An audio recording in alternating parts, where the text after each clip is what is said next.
was in the museum the other day looking at all these cool rock formations on display. You know, there were spiky rocks and goopy rocks, but when I made it all the way to the bottom, what I saw didn't make any sense. It was a rock, but it was like someone had created perfectly machined metallic cubes and fused them into it. Now, this was strange because this was supposed to be a natural formations display, and these cubes were obviously human-made. Am I the only one who thinks that? Like, am I dumb? Well, but turns out it wasn't fake. So naturally, my next question was, what sorcery is this? Impossibly perfect-shaped rocks. The cubes are called pyrite, and despite looking like a metal, it's actually a crystal. And in a specific mine in Spain, you can literally pull these perfect shiny cubes right out of the cave wall. Okay, but how did these form in the first place? Well, if you zoom in, you'll see that pyrite is made of the elements iron and sulfur. Initially, they float around as ions in hot water underground, and as the fluid cools, opposite charges attract and they begin to crystallize. When forming crystals, atoms like to arrange themselves in a lattice, which is a repeating arrangement that keeps the crystal stable. The simplest repeating pattern in a lattice is called the unit cell, and it just so happens that the unit cell for pyrite is a perfect cube. But it looks really complicated like this, so let's just stuff it all into a box and think of it as a cube-shaped Lego brick. In the right environmental conditions, these Lego bricks build up evenly, layer by layer, resulting in a fake-looking cube. And sometimes you can even get multiple pyrite cubes growing in each other, leading to all sorts of cool designs. But a cubic unit cell doesn't necessarily mean you'll get a cubic crystal, like in the case of garnet, where different environmental conditions make it form perfect dodecahedrons instead. And cubic crystals aren't even rare in nature, like if you look really closely, table salt is cubic. Anyways, I'm convinced that you're real now. Wait a minute. If this crazy looking rock was right under my nose the whole time, what else are you hiding under there? Musical rocks. In some special areas of the world, there are fields of rocks that can sing. They're called ringing rocks, and when you strike them with a hammer, they ring out like a bell. Using these, ancient civilizations would make an instrument called a lithophone, which is basically a rock xylophone. But there's some debate about why these rocks actually ring. One informal study from the 1960s cut up both a ringing rock and a normie rock. And after measuring the initial dimensions, they waited a bit and then measured them again. The normie rock, well, stayed normie. There was no change in size, but the ringing rock actually expanded a little, indicating that there were some internal stresses that were released after the rock was cut. And the theory is that these internal stresses are what causes the rocks to ring. It's also been found that rocks with higher internal stresses ring at higher frequencies. So maybe if you want a higher note, you need to stress out the rock more. But unfortunately, people kinda suck, and most of the smaller ringing rocks from these rare areas have been stolen. And it gets even worse. There's only boulder-sized ringing rocks left. But this hasn't stopped people from taking chunks of them home as souvenirs. The annoying part is, breaking these rocks releases the stresses inside them, meaning they lose their musical ability permanently. You gotta take care of the earth, people. Like, treat it nicely. What? Glowing rocks. Under visible light, some rocks appear normal, but under ultraviolet light, they glow.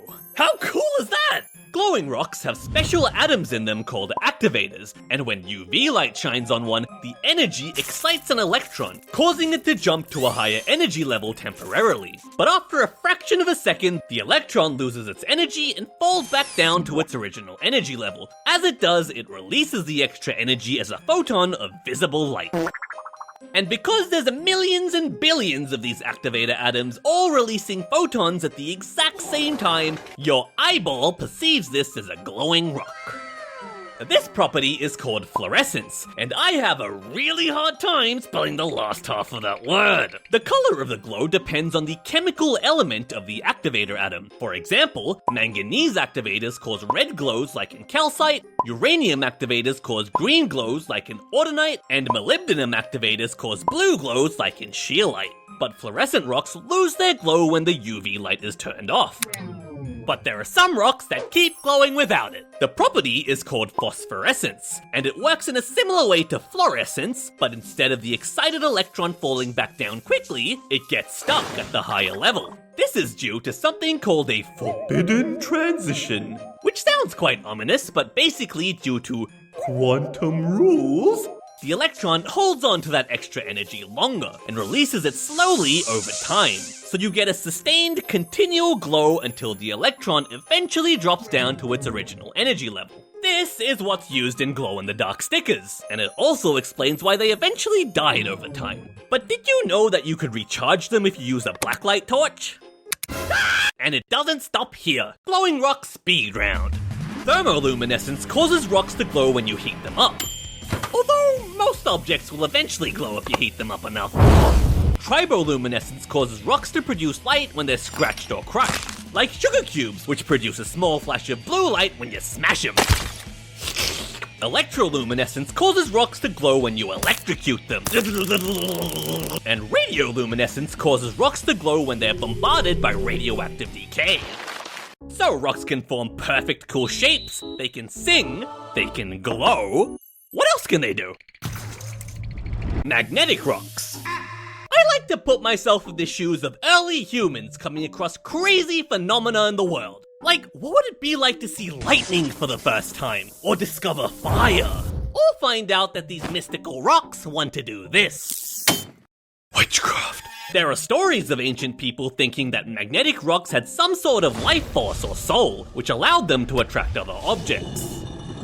We now know it's a type of iron ore called magnetite. Usually it's just attracted to other magnets and doesn't do any of the attracting by itself. In very rare cases though, the ore is permanently magnetized and doing the attracting.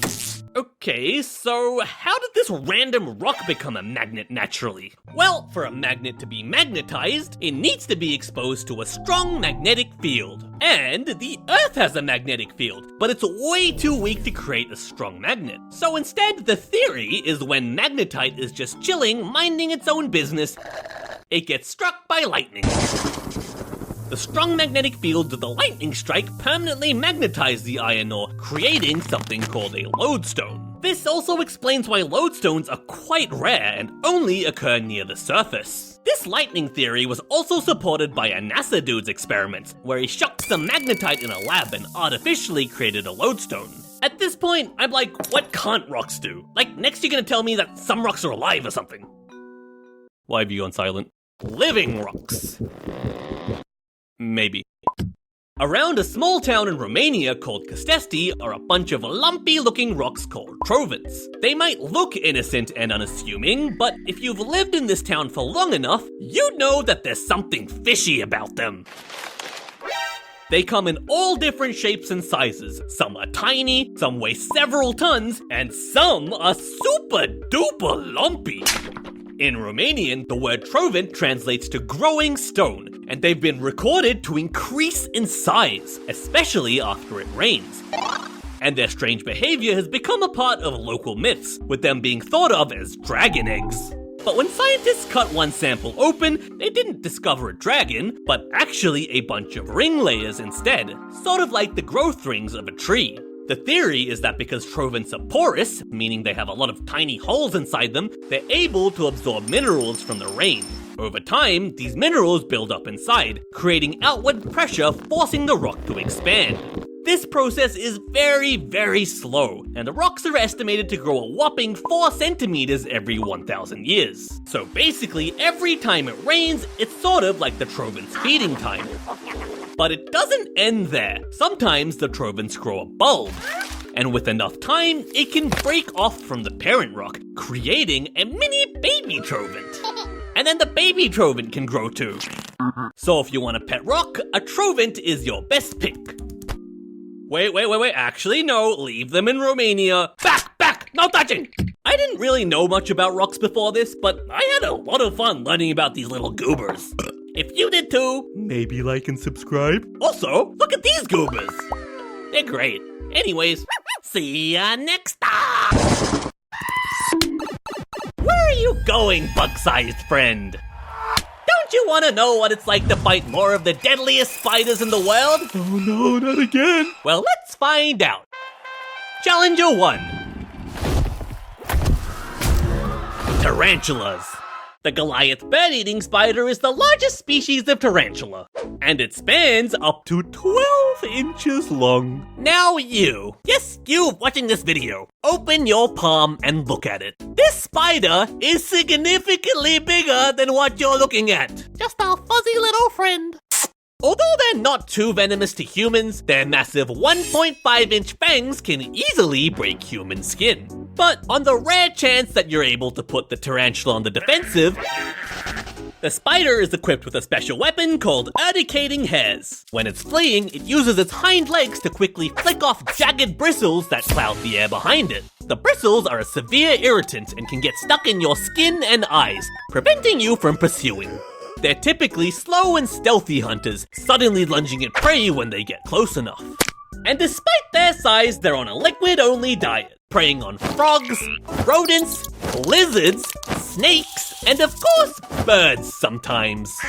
They have special teeth called cheliceraal teeth that help with gripping and chowing down prey for optimal nutrient suckability. Tarantula species are also some of the most colorful spiders, and since they're also quite docile around people, they make pretty good pets.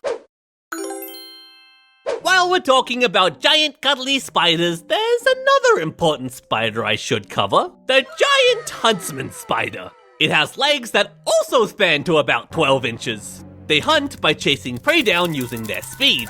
They're pretty harmless to humans though, they just want to be friends. You know, I'm actually terrified of spiders. I remember this one time during school camp. I was kinda muddy after a mud run, so I go into this crusty cabin to shower, and in a crack in the doorframe, at eye level, is the biggest huntsman spider I have ever seen in my life. It was one of these guys, and he was as big as my head, and he was looking at me and wiggling his little mouth bits. I was naked, vulnerable. And I was like, nope. So I wet my hair in the sink to make it look like I showered, and then spent the rest of the day covered in mud. So I kinda feel bad for putting you through all this. Not really. But they asked for it, so blame them. Challenger 2. Jumping spiders. Jumping spiders are the most horrifying, bloodthirsty creatures in existence. Most species span up to a terrifying 0.6 inches. Their two large middle eyes have exceptionally sharp vision, able to accurately judge depth. And as soon as they've locked onto you, they're ready to pounce. Spiders have an open circulatory system, so their blood kinda just floats around, unlike humans. And by squishing muscles in their bodies, they can increase blood pressure in their legs, which launches them into the air, allowing them to jump over 20 times their own body length. But what if they miss their target?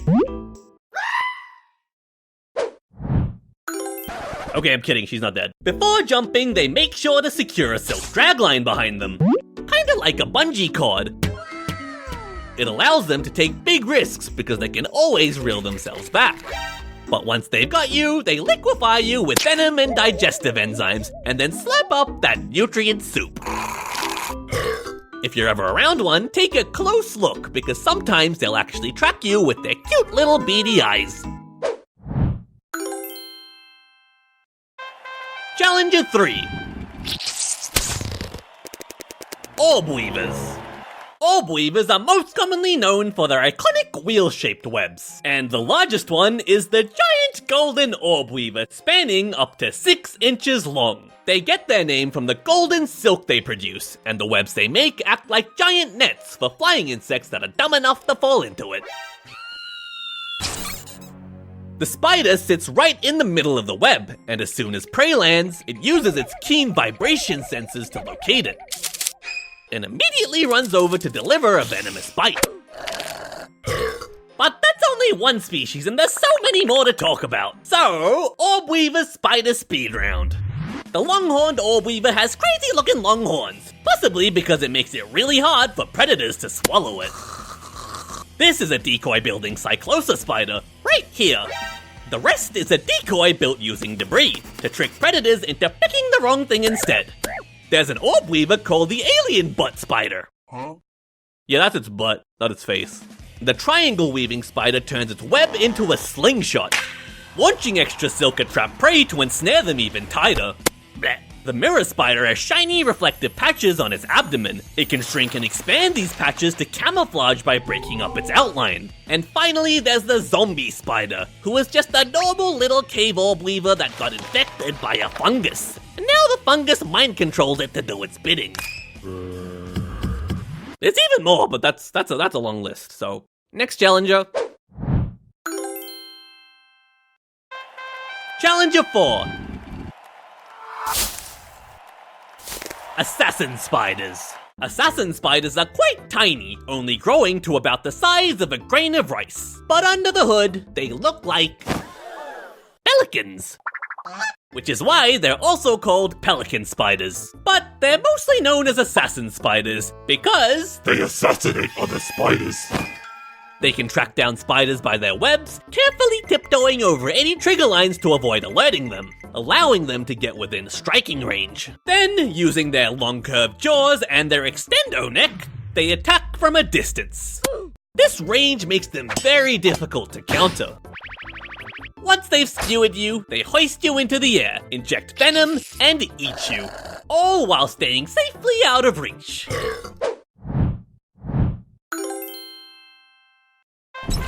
Challenger 5. Dock spiders. Dock spiders get their name because they're usually found on docks. And all around docks too. They can span up to 4 inches long, and their special ability is that they can run on water. They can do this thanks to surface tension, which makes the surface act like an elastic sheet if you're light enough. Their weight is also spread evenly across 8 legs, each covered in water-repelling hairs that keep them from sinking. Hey, I have hairy legs. Can I do that? Nope, you're too fat.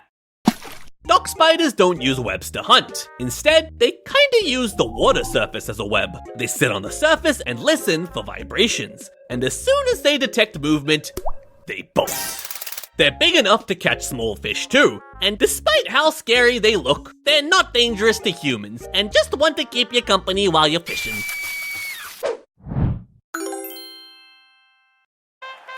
Challenger 6. Crab spiders. Crab spiders get their name from their crab shape and the fact that they usually walk sideways. How is this not just a crab then? They're quite small, growing up to 1 inch long, and they mainly prey on pollinators, so they love hunting near flowers. So you're attracted to the sweet scent of nectar.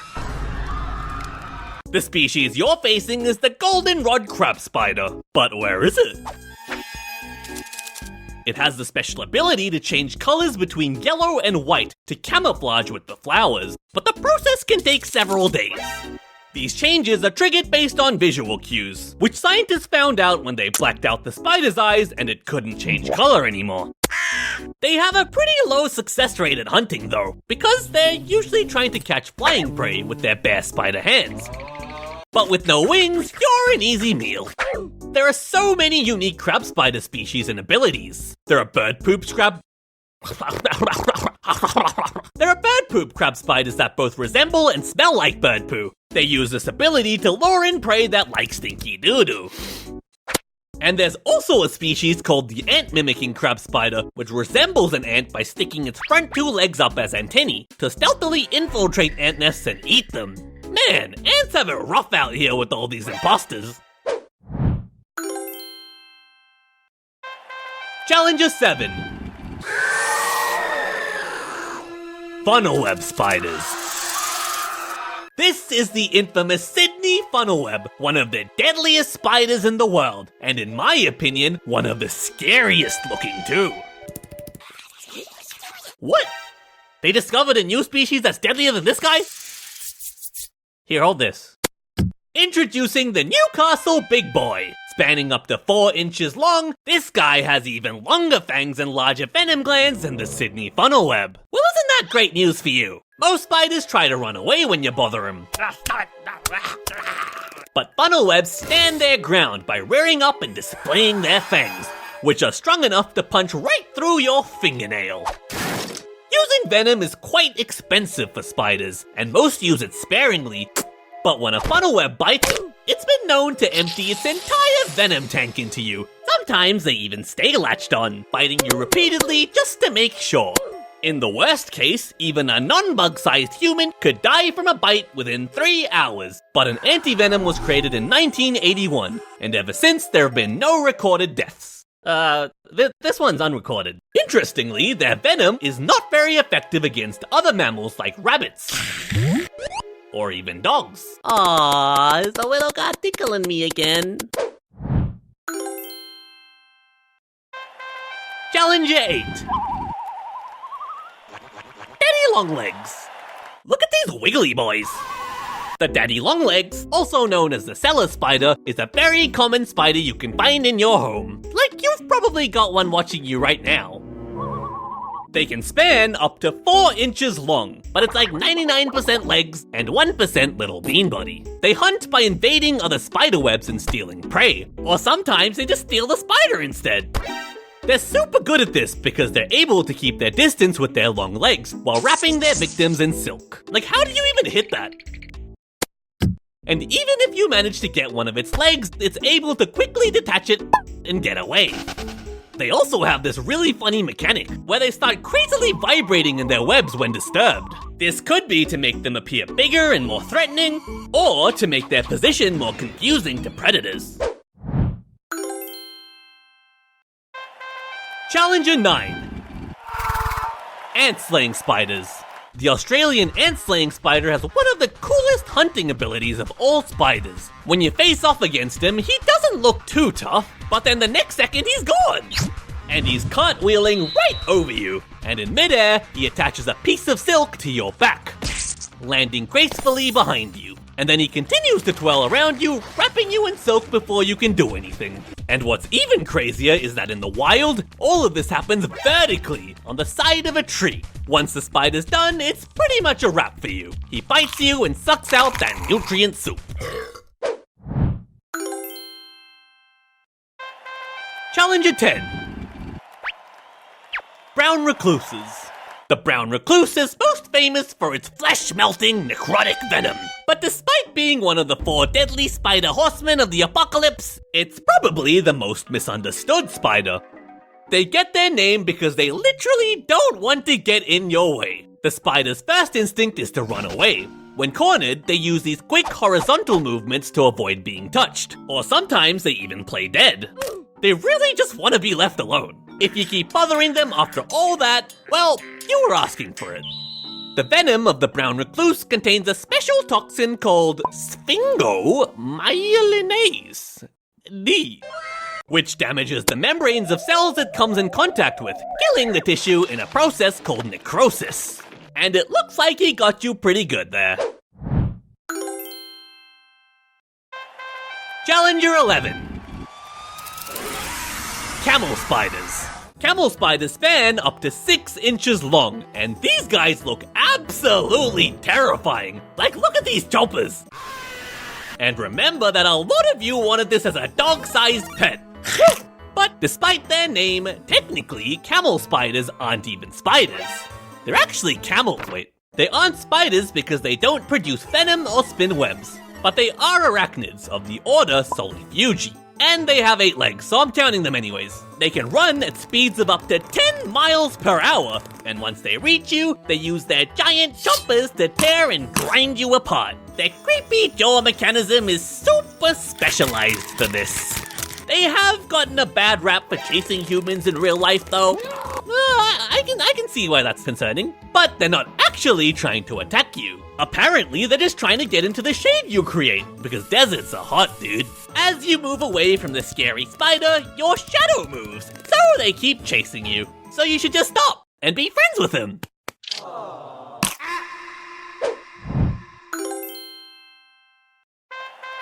Challenger 12. Six-eyed sand spiders. The six-eyed sand spider has 6 eyes. Bet you didn't see that coming. They can span up to 4 inches long, and they have quite a unique hunting strategy. They dig a small pocket in the ground and bury themselves in the sand to camouflage. It's actually quite cute. Well, if you ignore the fact that it's waiting to ambush you. Once buried, the spider sits in its little sand bunker and waits. It's super well adapted to desert survival with a very slow metabolism, allowing it to stay motionless for weeks without food or water. So when you eventually pass close to the spider, it explodes out and grabs you, injecting necrotic venom before eating you. Fortunately, these spiders are extremely shy, so they rarely bite non-bug-sized humans. But toxicology studies have shown that it potentially has the strongest venom of any spider known to us, like on the same tier as the Brazilian wandering spider and the funnel web. And that's it! For real this time. Well, until my next collection is ready, that is. If you like the video, subscribe, like, do a backflip, kiss a spider, and see ya next time!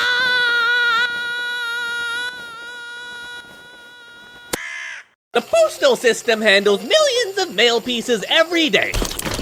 All you need to do is put your heartfelt letter in an envelope, write the address, slap on a stamp, and dump it into this mysterious box.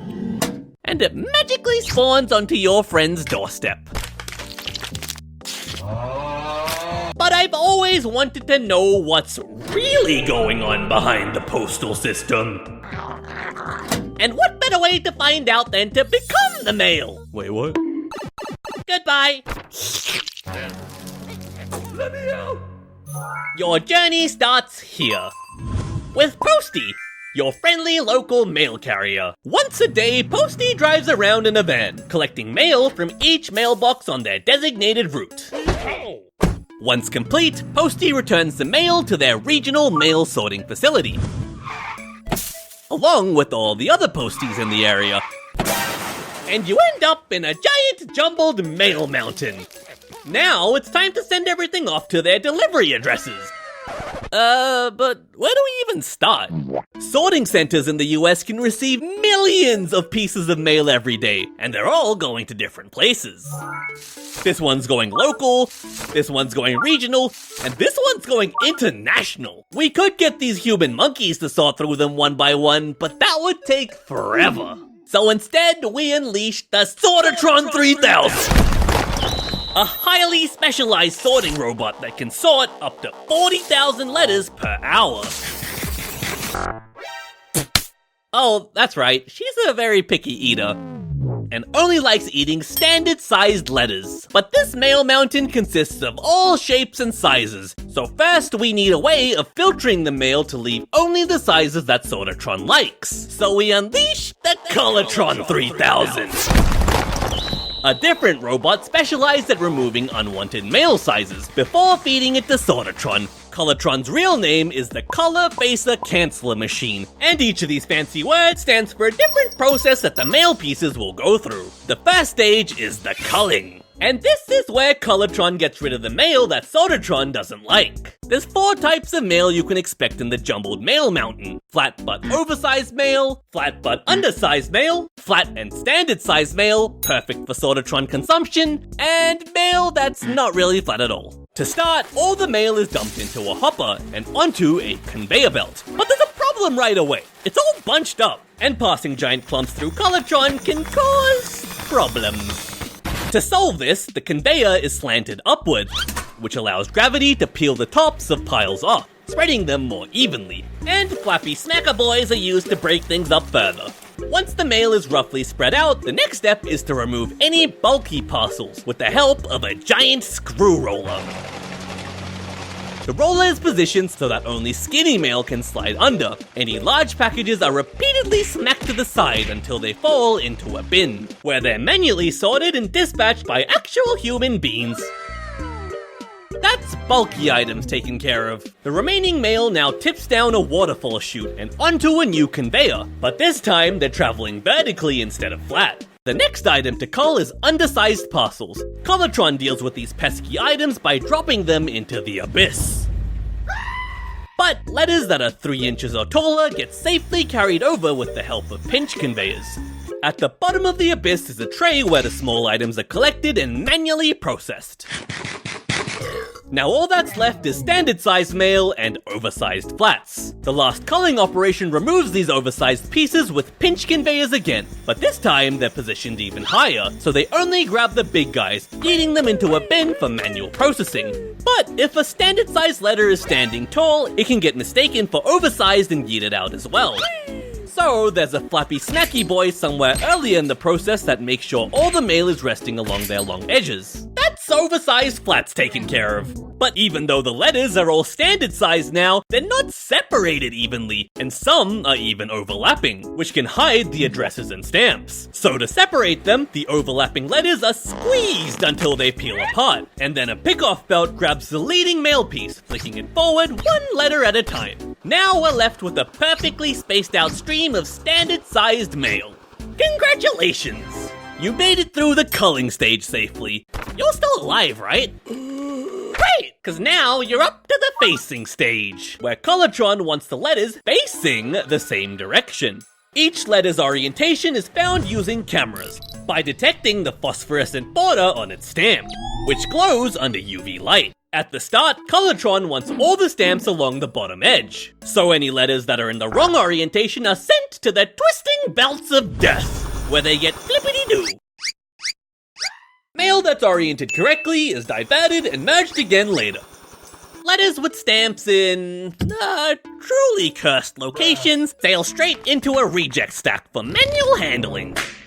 You now move on to the cancelling stage, where a postmark is smacked across the stamp to show that it's been spent. Stamps equal money, so cancelling them means they can't be reused in an infinite money glitch. This stage is also when the letter's addresses are read using high-speed cameras in a process known as optical character recognition. Basically, the camera turns the image of each character into a grid of ones and zeros. 1 means black, 0 means white. The computer has a database of what it expects each character to look like in terms of ones and zeros, so it does a comparison, finds the best statistical match, and decodes the whole address that way. This can get a bit funky when people write in cursive though. If the handwriting is unreadable, the photo is beamed to a remote handling center, where a human being manually attempts to decipher the chicken scratch.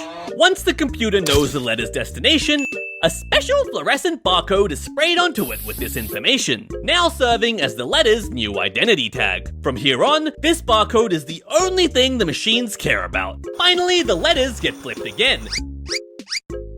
So now the stamps are all at the top and get sent to 2 different bins depending on their orientation, conveniently ending up facing the same way in the end.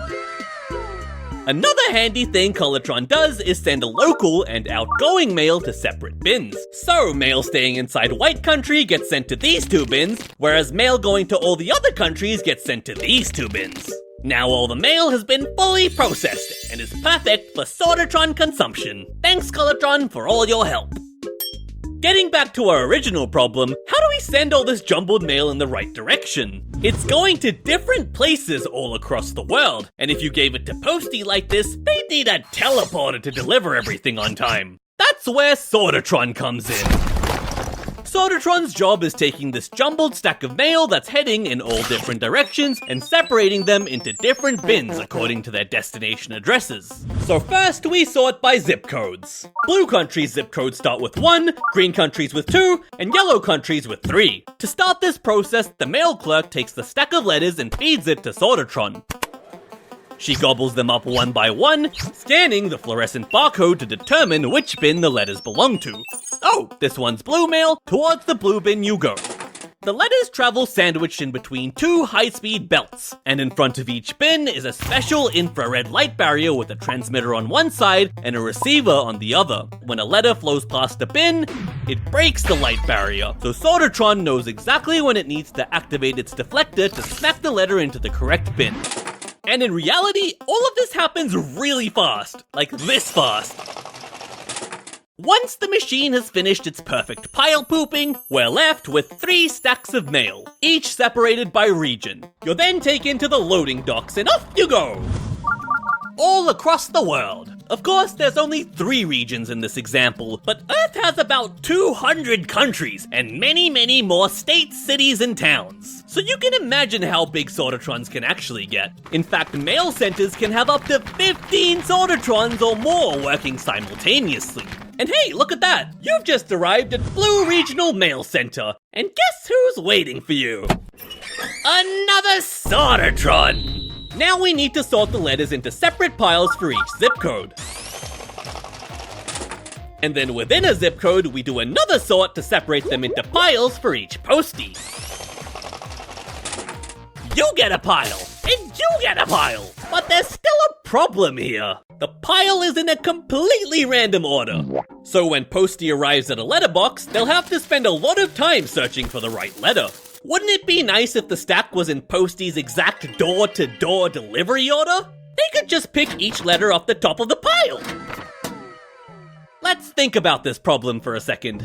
Let's say in this zip code, we have 3 friendly neighborhood posties, and they're each assigned a delivery route. Street A, Street B, and Street C. For plot reasons, each street has exactly 10 houses, and every single house has a letter to be delivered to them. So right now, the mail clerk back at the sorting facility has a jumbled stack of 30 letters. But in the end, we want 1 bin for each street, filled with letters perfectly in order, houses 1 to 10. So let's see how Sortatron goes with our regular sorting method. And, the first address is letter 10 for Street B. But we can't put it into the bin yet because letter 1 needs to go in first. Okay, so let's just hold on to that one for now. Next is letter 7 for Street A. Alright, I guess we'll hold on to that one too. Oh look, now it's letter 1 for Street B. Into the bin you go. And the next one is letter 7, Street C. Great. You can see how inefficient this is. Now imagine if you had 100 houses per street. To solve this, we need a different sorting program instead. Let's restart our example. The new program requires 2 sorting passes. The first pass groups all the letters by delivery sequence order, with 1 bin allocated for each number in the sequence. The first letter in our stack was going to house 10 on Street B, so it goes to the bin for all the 10s, as it's the 10th number in the sequence. The next letter was for house 7, Street A, so it goes into the 7s bin. House 1, Street B, into the 1s bin, and house 7, Street C, into the 7s bin again, and so on and so forth. It might seem a bit strange at first, mixing up mail from all different streets together, but it'll make sense in a second. So we now have 10 bins containing 3 letters each, and the mail clerk collects the bins all in order. 1s, 2s, 3s, 4s, 5s, 6s, 7s, 8s, 9s, and 10s, and refeeds them together into Sortatron for a second pass. Since the first pass did all the hard work, the incoming stack has the letters in delivery sequence order already. So all Sortatron needs to do now is sort each letter into its respective street. The 1s stack first, then the 2s, the 3s, and so on. At the end, you're left with 3 neat piles, 1 for each street, and perfectly sorted into all our posties' door-to-door delivery orders. You can actually use this method for unlimited houses, as long as you have enough bins. Great work, Sortatron 3000! And 4000, and 5000, and 6000, and finally, all the nicely ordered piles are dispatched to local mail distribution centers. And when you get there, guess who's waiting for you? Another sort! Nah, it's just all the posties.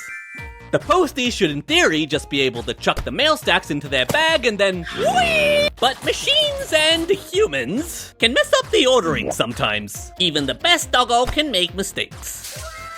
So our diligent postie might need to do one final check, just to make sure that everything is correct. And then it's whee! Whee! And that's it! You've officially survived the postal system and made it safely to your destination. Into the shredder you go. See ya next time! Did you know that this is the biggest object humans have ever sent into space? It may not look like it, but this is actually a 20-kilometer long piece of wire. That's as tall as the Empire State Building. Well, 45 of them. But what's he doing there? It must be the universe's longest string telephone. Hello? Hello? Prepare for invasion, Earth. Well, that's not good. To actually understand what it's for, we need to look at Faraday's law of induction. If I move this loop of wire through this magnetic field, a small current is produced. You can increase the power generated by using more wire and moving it faster. In fact, stick a propeller on the end and now you have yourself a wind turbine. This concept made the big brains at NASA go, you know how, like, the Earth is, like, basically a giant magnet? Yeah, bro, totally. What if we use, like, a super long wire, bro? Huh? So $400 million later, this is the plan they came up with. Earth has big magnetic field, so we send spaceship with big wire. But Earth's magnetic field very weak, so we send even bigger wire. Then we move spaceship super fast to generate power. Then we rule the galaxy. The system was called the TSS-1, or Tethered Satellite System. 1. It had a base satellite, a sub-satellite, and a 20-kilometer long conductive tether connecting them both, acting as the wire. Now, you may have noticed something wrong here. In our original example, we used a loop of wire because electricity needs a closed loop to flow, and this tether is not a loop. But electricity is really just the flow of electrons, and turns out there's a layer of the Earth's atmosphere called the ionosphere, which has a bunch of free electrons just floating around. So, using a fancy electron collector and emitter, NASA designed a system to create electron flow using the ionosphere, completing the loop. In 1992, TSS-1 was launched aboard Space Shuttle Atlantis. It successfully reached the ionosphere, and it was finally time to unfurl the 20-kilometer long tether. Houston, we have a problem. This screw isn't gonna cut it. Okay, swap him out then.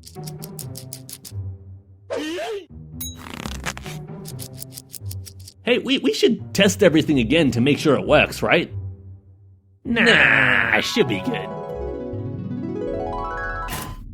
It was not good. That beefy screw caused the tether reel to jam up at a whopping 260 meters, pretty much 1% of its maximum length. Moral of the story, always test and retest after making any design changes. Quite the expensive lesson to learn, but surely they'll get it next time, right? Right! Ooh, we made it past 260 meters this time! And the tether successfully deployed to its full length of 20 kilometers. Houston, we have a problem. It was so close, but when the tether reached 19.7 kilometers, a small defect in the insulation near the bottom led to a large arc that melted it. And that's how we ended up here, a giant space noodle floating in the sky. It was sighted all over the world, like in Australia, in Hawaii, in southern USA. And a few weeks later, it re-entered the atmosphere, cooking the space noodle once and for all. But the big question is, did the experiment work though? Well, NASA managed to collect some data, and the tether generated almost 3.5 kilowatts of electrical power, enough to run 3 toasters at once. Okay, that doesn't seem like much, but for context, most small satellites only need 1 toaster amount of power.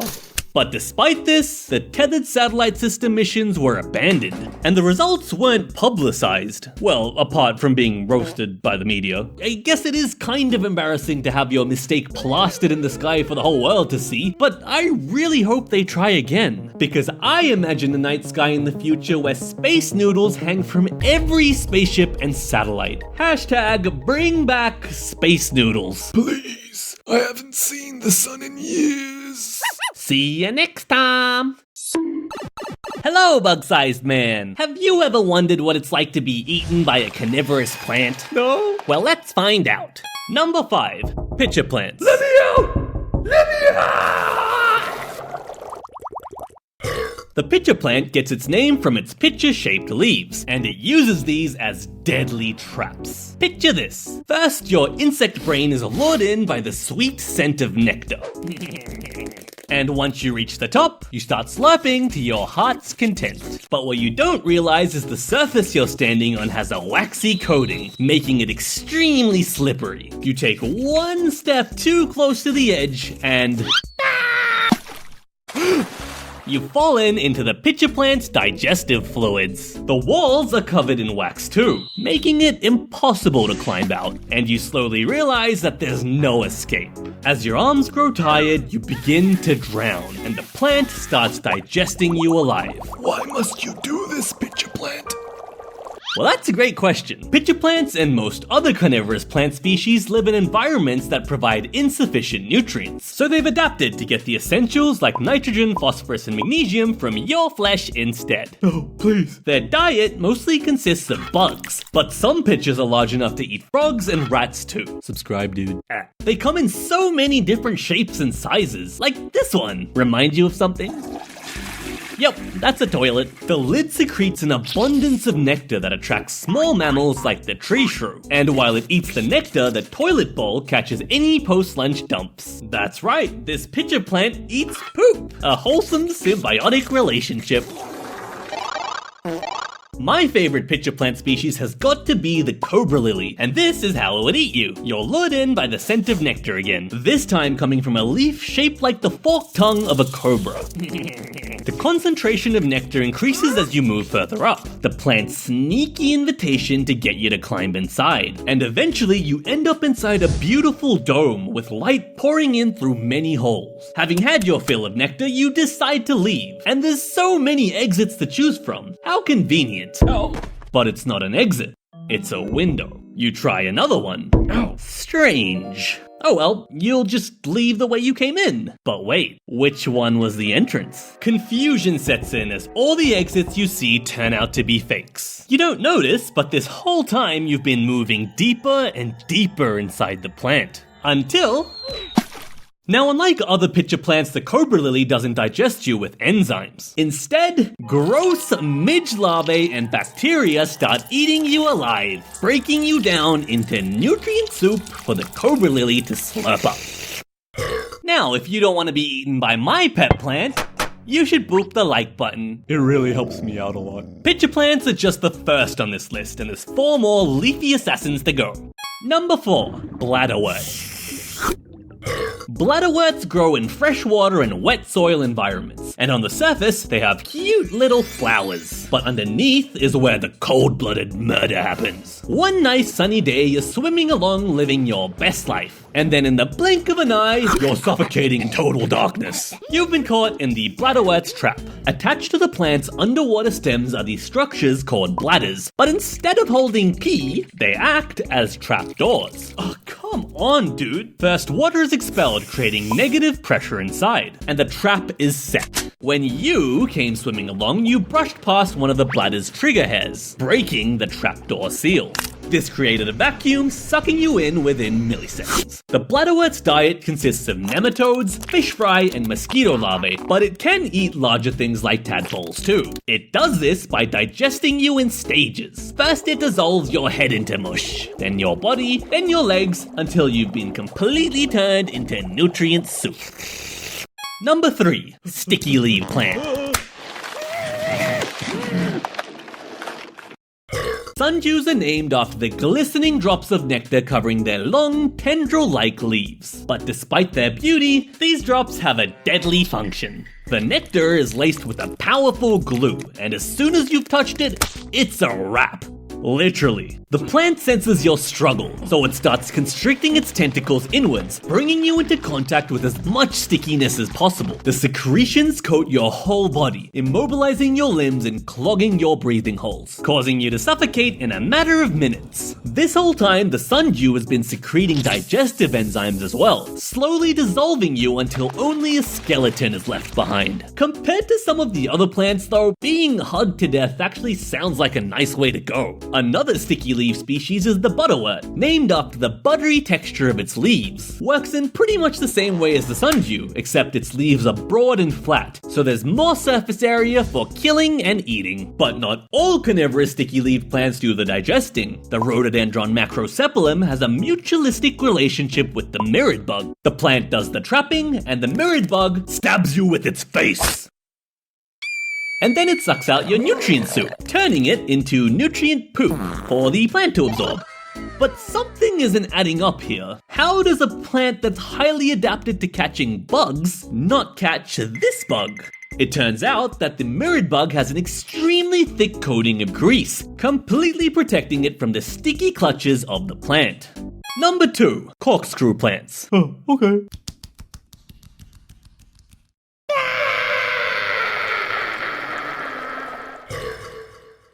So one day you're rolling around in the dirt when you stumble upon a tunnel. Where does it go? Is there treasure at the end? You've just arrived at the opening to one of the corkscrew plant's many corkscrew-shaped leaves. As you travel through the spiraling tunnel, you brush past these strange pointed hairs. They're arranged in a way that makes moving into the tunnel very easy, but moving out, almost impossible. Your only option now is to go deeper into the cave. And after what feels like ages, you finally reach a nice chamber filled with digestive fluids and a slow, painful death. The corkscrew plant's diet consists of protozoans, mites, and annelids. And because of the sheer number of them hanging around in the dirt, the plant doesn't need to attract them. It just sits there and watches as the critters walk themselves into its stomach. Number 1, snap traps. I bet you've all been waiting for this one. When you think of a carnivorous plant, the first thing that springs to your mind is the Venus flytrap. But contrary to their name, these plants don't actually eat that many flies. Their diet consists of roughly 1/3 ants, 1/3 spiders, and 1/3 miscellaneous critters. Only 5% are flying insects. 4 adaptations make the Venus flytrap an effective killer. First, the leaves' bright red color and sweet nectar smell tricks you into thinking you spotted a delicious fruit. Second are these tiny sensory hairs all over its leaves. Nothing happens if you only touch a hair once, but if you touch it twice... As each trap can only operate 7-ish times before dying, this adaptation prevents wasting a snap on something like a raindrop or a fallen leaf. Third, each trap has these long lashes, which look like menacing teeth. Venus flytraps are quite picky with their food, as starting the digestive process takes a lot of energy, so smaller, unworthy prey can escape through the gaps in the lashes. I'm free. But bigger prey like you are trapped inside. Fourth, to make doubly sure that it's caught a big juicy meal, the plant waits until the sensory hairs are repeatedly triggered while closed, before it finally gets ready for dinner time. The trap clamps down even tighter, interlocking its lashes and forming an airtight seal. You slowly die of suffocation, and the plant secretes digestive enzymes, dissolving you over the course of a few days. When it finally opens up, all that's left of you is a skeleton. So many exciting ways to be eaten. Now watch this one next. Or else. See ya next time! Yeah. Number 7. Extra limbs. Polymelia is a rare birth defect in which an affected individual is born with more than the usual amount of limbs. In most cases, the extra limb is usually shrunken or deformed in some way and of not much use. But one case in India showed otherwise. Deepak Paswan was a boy from India with 1 head, 4 arms, and 4 legs. The limbs were relatively fully formed and also appeared fully functional. Imagine the power you would wield with 4 hands. At the foosball table, you'd be undefeatable. Or imagine DDR with 4 legs. In the Hindu religion, gods are often depicted with numerous limbs, so as news spread of the quote-unquote Octoboy, pilgrims soon traveled from all over India to worship him as an incarnation of their gods. Until scientists figure out that the extra limbs were actually from a parasitic twin that hadn't developed properly in the womb, and had somehow fused with him. Turns out, he also didn't actually have control over the extra limbs either. They were just kinda glitching every now and then. So, to improve Deepak's quality of life, the extra limbs were cut off, and ever since he's been able to live a relatively normal life, much to the dismay of the pilgrims. Number 6. Supermemory. Hyperthermestic syndrome is a condition that allows people to remember abnormally large numbers of life experiences. Sounds like a cheat code to life, right? You'd be the world's most famous walking encyclopedia and win millions of dollars in popular trivia game shows. But in reality, hyperthermesiacs cannot choose what memories are permanently stored in their brains. Information like memorizing schoolwork would be treated as trivial. So unfortunately, they won't be doing well on any tests at school. But what they are great at is remembering that one time they let a big one rip in the school cafeteria. Remembering these highly personal events can often be very embarrassing or traumatic. But could you imagine dating a hyperthermesiac? Hey babe, I'm going to the store to get some milk. Wait! Are you going to leave me like Mark did on the 3rd of January 1984? What, babe, no. How about like Peter did on the 8th of April 1991? No, what are you talking about? Oh, okay then. Don't forget to buy the low-fat milk this time. Oh yeah, sure, honey. Unlike the time you forgot it on the 21st of September 1997, and the 13th of November 1999, and the 16th of June 2002. Oh, he's gonna leave me. So yeah, the vast majority of hyperthermesiacs find it really difficult to sustain long committed relationships, leading to a lack of social connections and loneliness. Number 5. Exoskeleton armor. Fibrodysplasia ossificans progressiva, also known as Stoneman syndrome, is an extremely rare genetic condition that allows some individuals to rapidly heal themselves when damaged. But there's a catch. Imagine a person suffers a surface injury. Instead of replacing the skin tissue with more skin tissue, the body replaces it with bone instead. This process is called ossification. Can you imagine what would happen if you injured all your skin? You'd form an exoskeleton-like layer of armor made of pure bone, and literally be a superhuman. But in depressing reality, this disorder is almost 100% fatal. The issue is that the body ossifies all damaged tissue, which can make joints stiff and be dangerous to internal organs. You injure your knee, ossified. I can't walk. You injure your eyelid, ossified. I can't see. You injure your dick. Well, I guess that's a real boner now. Any tiny injury would potentially become devastating to you. If you strain your voice, you could permanently lose it. If you damage your airways, bony growth would restrict your breathing. Even if you don't injure yourself, your body is constantly breaking down and repairing itself. So you're basically doomed. You'd be slowly and inevitably turning into a bone statue. But the absolute worst part is there's almost no way this can be medically solved at the moment, as surgical removal of ossified tissue causes the body to repair the area with additional bone, leading to a fatal catch-22. It's a disorder that could in theory be an awesome superpower, but in reality, it's much more like a living nightmare. Number 4. Impervious to pain. Congenital insensitivity to pain, or CIP, is a rare condition where an individual cannot feel pain. Dude, are you okay? Huh? What do you mean?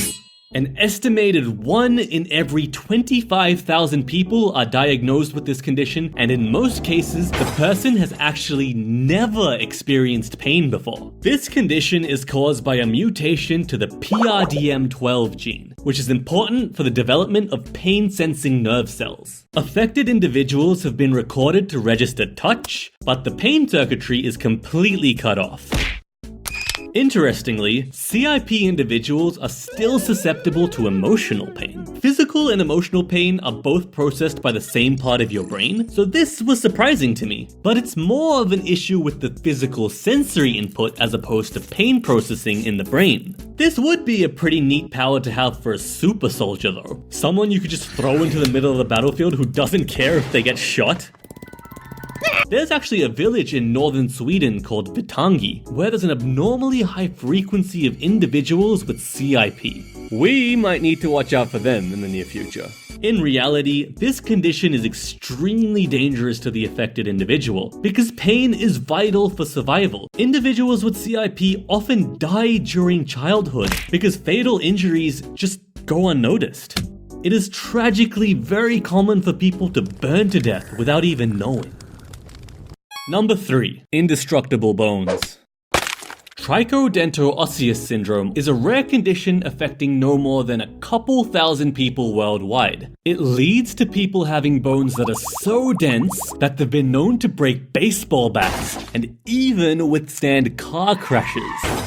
A mutation in the DLX3 gene causes bone density in the affected individual to increase significantly. It reminds me a lot of Wolverine's skeleton, like if you combine this disorder with the regeneration from Stoneman syndrome, minus the ossification and increased likelihood of death, you're basically Wolverine.